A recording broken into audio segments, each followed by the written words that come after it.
Hey fraggers, this is the fifth and final part of my How to Get Richer in Frag for Free mini-series where I give you my best tips on how to get richer in Frag without even paying any money at all. In this video, I'm going to be talking about the formidable gems and how you can get more of them. If this is the first video you watch, you can go ahead in the description and click the playlist to start with the first one. Now you're probably curious about what are the best ways to get more gems, so you know what, let's stop waiting and get right into it. Let's talk about gems now. I've just given you a way you can get some gems, but realistically for most players, most of the gems you will get are from events. My favorite events to grind gems are the specific card challenges, all of the weekly epic card challenges, legendary card challenges.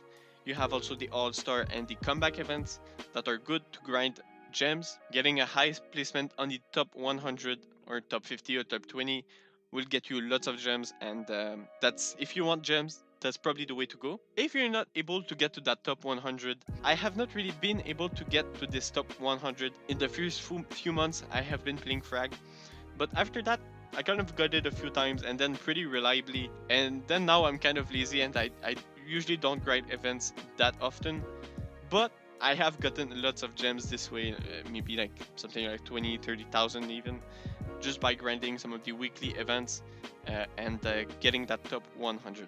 So that is for me the main way to get gems. If you don't have, you know, that whole maxed implant thing going on for you.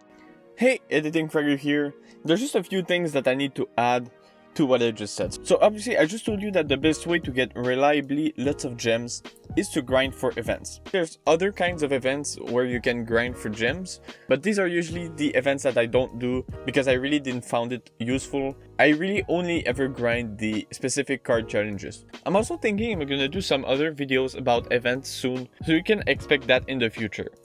There's also another thing that I kind of forgot to say, but that's actually a very helpful when you're collecting your gems. So let's say you're grinding events and you get a nice amount of rewards. What you should do is not really collect them right away, but wait until there's a first purchase bonus, which I think should work in the way that if you buy gems, you kind of get a bonus, you get some additional skins and even some more gems. But the thing is, if you collect gems for free from the events, during the first purchase bonus, you can get the bonus anyway. So it's a really good way to get some additional gems and skins for free just by collecting your rewards for the events that you have grinded. So that's really all I wanted to say. Now let's get back to the video where I will give you some advice about how to spend your gems.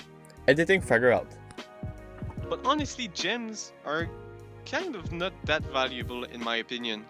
I don't know why I always had this impression that gems were so valuable and I always wanted them, but you know, once you have them, and that's kind of recurring for lots of players, they're not really that worth it, and they are worth a lot, but it's not like some kind of crazy currency that you can do so much with. At the end of the day, most players use gems and swap it to gold. So let's say, for example, I want to upgrade a card and I don't have enough gold. What you can do is switch some gems for gold. So if I need 20,000 more gold to upgrade a card, then the game will propose you to pay 1,000 to swap for that 20,000 gold. So 1,000 gems is a lot, but the game goes 1 for 20 ratio, so let's say 1 gem will mean 20 gold. So with the 50,000 I have right now, this means 1 million gold it's worth. So it's worth a lot, but not having like 1 gem is not that crazy. Obviously you can do a lot of things with gems. You can open quickly chests, and that's actually probably the most I do with gems. I just open chests that I'm just too lazy to wait until they open. That's something I do. You can also buy some chests in the shop, although that's probably not something I would recommend. Once in a while you get this new player that asks if it's worth it, and I usually say no. I never gave a better way to spend gems because I just don't have it. I don't know how to spend all of my gems. I'm gonna be honest. But having lots of gems is like something you can feel good about. So yep, that's that. And you've made it to the end. Thank you everyone for watching this whole mini series. If you have, and if you haven't, go ahead and go back in the first videos. There's definitely some good advice in there if you have liked this video. These tips were all things that I follow to the T. all of the things I said in this video are things that I do. So I'm not saying I'm not setting you up for failure. Don't worry about it. You can trust me on this. But it will take some effort, some consistency. It will mean that you have to open frag quite often.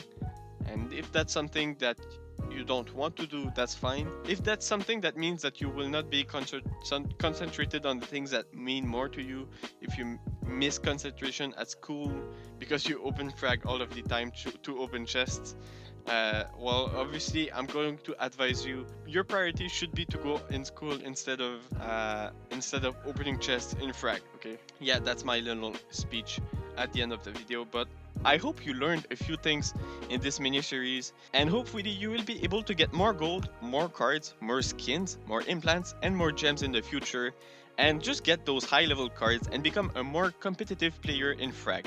Again, if you have liked this video, you can go ahead and subscribe, hit the bell notification and like the video to see more of my sorts of videos. I usually do videos like this where I give the best advice I can give to you guys so that you can become godlike players in frag.